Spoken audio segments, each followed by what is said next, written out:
24 hours before blade falls, Paris still breathes like a living city. The winter air is sharp. The streets echo with boots and voices, and the river Seine carries reflections of torchlight across its dark water. Somewhere behind thick stone walls, a king waits for morning. Outside, a revolution waits for history. This is not the story of a throne or a crown. This is a story of three ordinary people, and one extraordinary day that would change everything. Welcome to Bygone vs. History. Today, we follow three lives to the final 24 hours of a monarchy that ruled France for more than 1,000 years. As dawn breaks over the towers of Notre Dame, the bells roll across the rooftops like distant thunder. Inside the cold stone corridors of the temple prison, King Louis XVI rises from a narrow bed.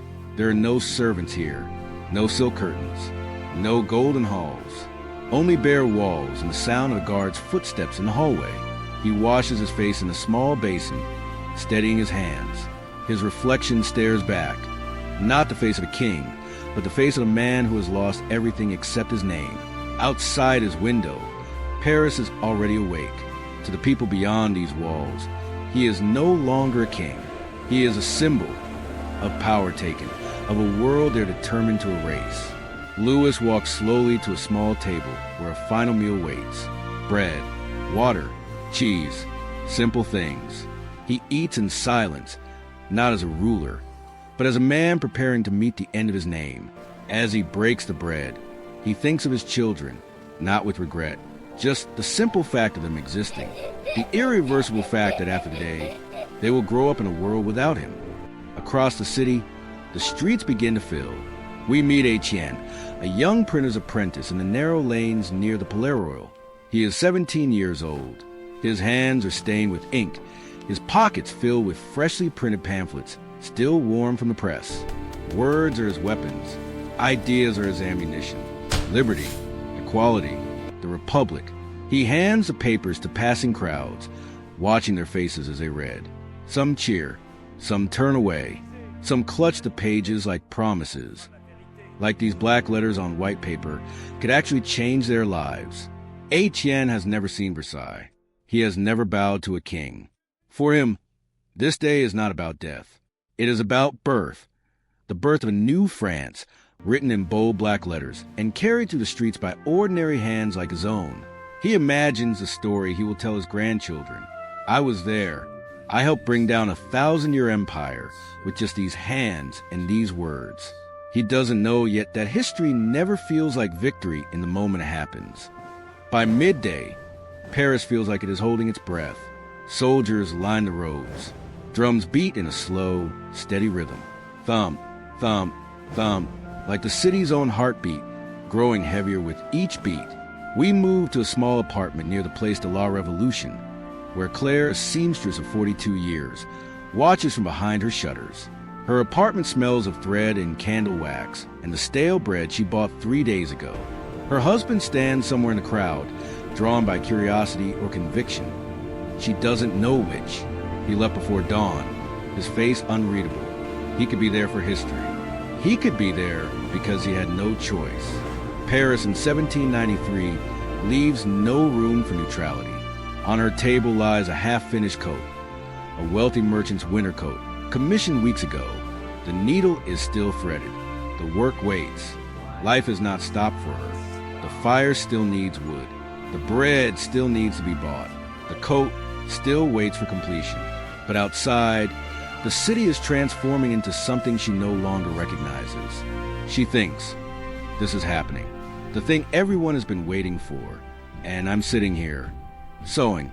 The sound of wheels rolling over stone tells her the carriage is coming. The moment she feared and somehow waited for is almost here. The king's carriage moves slowly through the streets. Louis sits between guards, his hands folded, his eyes fixed on the sky above the rooftops. The sky is gray, indifferent. It will be the same gray whether he lives or dies. People line the roads in silence, thousands of them, tens of thousands perhaps. There are no cheers, no cries of victory, no screaming for blood, only the creak of wheels and the distant call of the vendor selling bread. As if the ordinary rhythms of the city must continue, as if life cannot stop just because a monarchy is ending. Paris does not look like a city celebrating victory. It looks like a city watching a chapter close. At the same moment, something else unfolds. Claire makes a decision. She sets down her needle. She puts on her shawl. She steps outside for the first time all day. She does not push toward the crowd. She does not turn away in denial. She simply walks toward the Place de la Revolution, slowly, deliberately, as if she needs to know, as if she needs to see. She needs to know if her husband is still hers, or if the revolution has already claimed him too. In the crowd, Etienne stands among the thousands, pamphlets forgotten at his side. The revolution has begun, and he is here, and yet, this is not the moment he imagined. It feels heavier, more real, more final than he expected. He had imagined cheers. He had imagined feeling like a hero, a young man who helped topple an empire. But now he sees the old woman crossing herself. He sees the boy next to him crying, though he cannot understand why. He sees soldiers standing rigid, their faces blank as stone. This was supposed to be freedom. Why does freedom feel like death? The thought surprises him. He tries to push it away, but it stays heavy and unwelcome, like a stone in his chest. The guillotine rises above the Place de la Revolution, clean, precise, and waiting. It is not terrible looking. That's what strikes people later. It is almost beautiful in its simplicity. A machine, no ornament, no cruelty carved into wood or stone, just geometry and gravity in wood and metal. Doing exactly what was designed to do, Louis climbs the steps. The crowd presses forward, then holds back. They are witnessing something, but they don't yet know what it means. For a moment, Louis tries to speak. His words vanish into the wind and the noise of the crowd.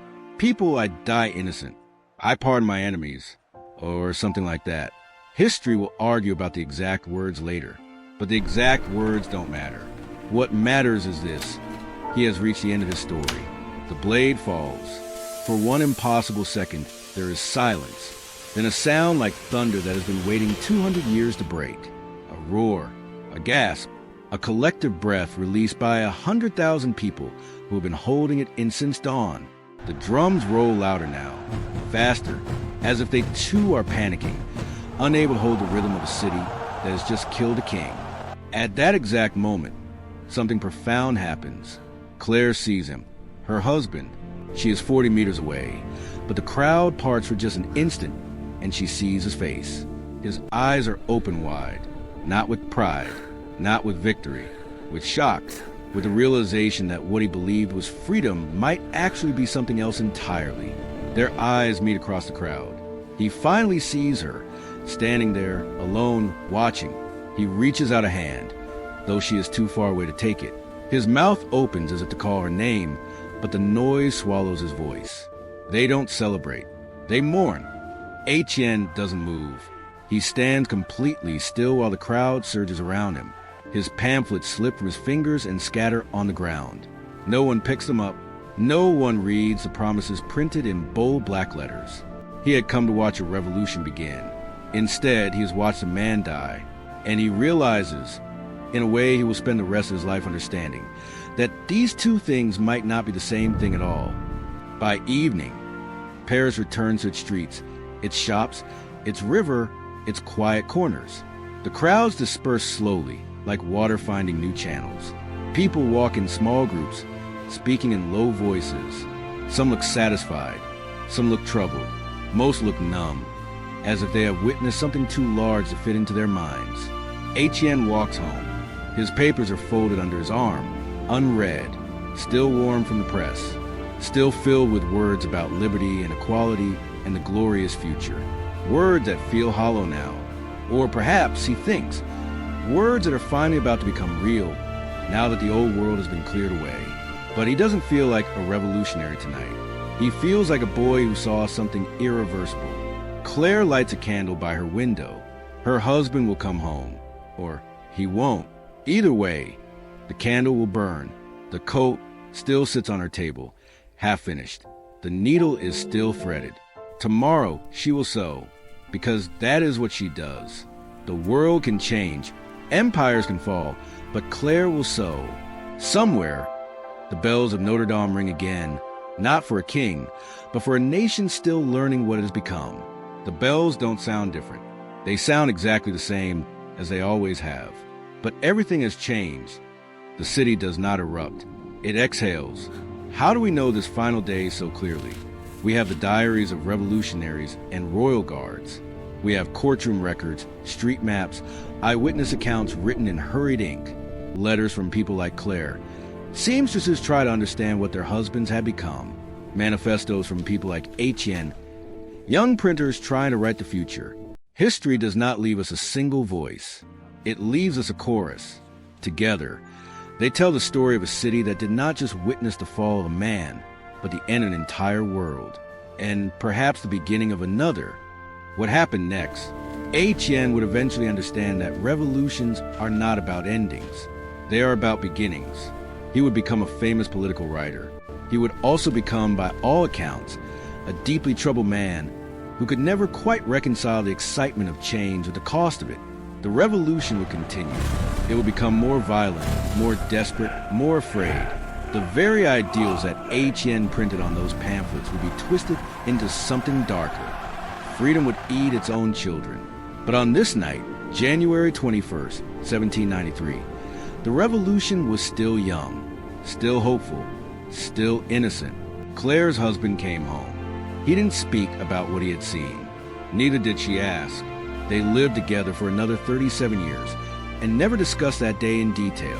But she knew, from the way he flinched at loud noises, from the way he couldn't look at sharp blades, that something had been broken in him that could never be fully repaired. The coat was never finished. It sat on her table for 3 days, and then she put away. Eventually, she donated it to charity. Some other person wore a coat she had almost completed, wearing the effort of her hands without knowing the weight of the moment it was stitched in. But perhaps that's what history is, really. It's the things we almost finish, the moments we almost understand, the half-threaded needles we leave behind as we move forward into a world we're not quite prepared for. If this journey into Paris, 1793, changed how you see power, people, and revolutions, if you felt the way of that moment through the eyes of 3 ordinary people, leave a comment and tell us which moment stayed with you. Was it the king climbing the steps? The husband and wife's eyes meeting across an impossible distance? Or perhaps it was Etienne, realizing that the revolution he had fought for might cost more than he ever imagined? Subscribe to Bygone vs. History for more cinematic journeys into the last normal days of the past. Because history doesn't disappear. It waits quietly for us to walk back into it. And maybe when we do, we'll understand a little better what it really means. Thank you for joining us on this journey into the past. We'll see you next time on Bygone vs. History.